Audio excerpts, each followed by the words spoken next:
In 2009, a 97-year-old woman quietly passed away in England. Her death wasn't broadcast live. There were no crowds gathered outside her home. For most people, it seemed like the passing of an ordinary elderly woman. But what happened that day was extraordinary. Because with her death, the world lost its final living connection to the Titanic. For the first time in nearly a century, no survivor of the Titanic remained alive.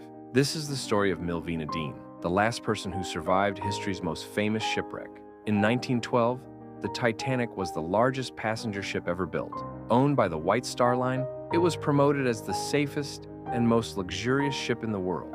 Stretching nearly 900 feet long, it was a symbol of human ambition and engineering. People called it unsinkable. On April 10, 1912, the Titanic left Southampton, England, carrying more than 2,200 passengers and crew. Among them was a young family hoping to start a new life in America.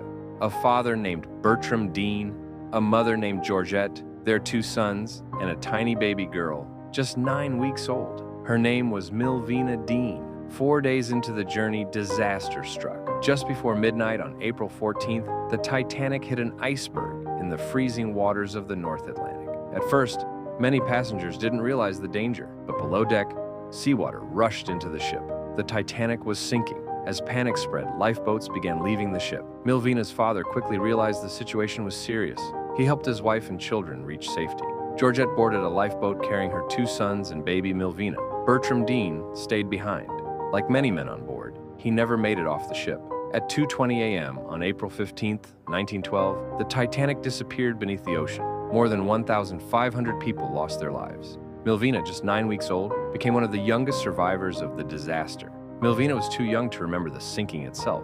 She had no memories of the iceberg, no memories of the lifeboat, no memories of the chaos that night. But the tragedy shaped her entire life. After returning to England, her family struggled financially following the loss of her father. For many years, Millvina rarely spoke about the Titanic.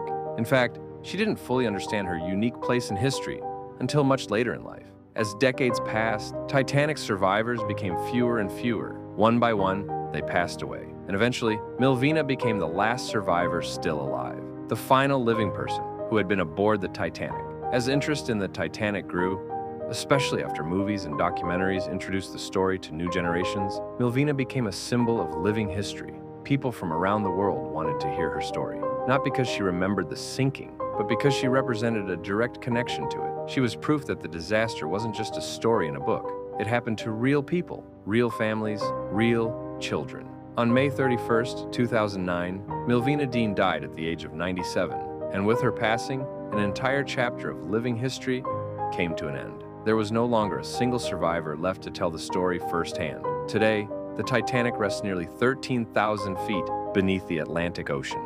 The ship is gone, the passengers are gone, and now the survivors are gone too.